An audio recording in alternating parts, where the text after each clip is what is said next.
25 তারিখে ইনশাআল্লাহ আপনাদের দয়া আল্লাহর রহমতে আমি দেশে ফিরে যাব। সকলের কাছে দোয়া চেয়ে যাচ্ছি, আপনারা দয়া করে দোয়া করবেন, দেশনেত্রী খালেদা জিয়ার জন্য দোয়া করবেন। আপনাদের সকলকে আমি একটি বিনীত অনুরোধ করতে চাই, করব সত্যি? আচ্ছা, কি সেই বিনীত অনুরোধ? প্রিয় ভাই বোনেরা, আপনাদের সাথে আমি 18 বছর ছিলাম, বিভিন্ন সময়ে বিভিন্ন অনুষ্ঠানে অনেক মানুষের সাথে দেখা হয়েছে, আপনাদের সাথে বহু স্মৃতি আমার রয়ে গিয়েছে, আপনাদের সাথে বহু দুঃখ কষ্ট আমি শেয়ার করেছি।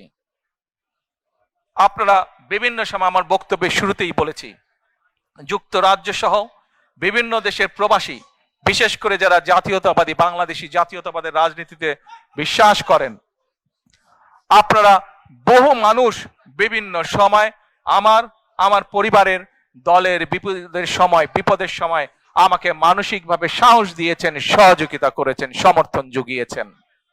আজকে বিশেষ করে লন্ডনে যারা আছেন, বিশেষ করে তোমরা যারা ইয়াং আছো, ছবি তোলার জন্য পাগল হয়ে যাচ্ছ, প্রত্যেকের কাছে আমার একটি অনুরোধ, 25 তারিখে ইনশাআল্লাহ আপনাদের দয়া আল্লাহর রহমতে আমি দেশে ফিরে যাব।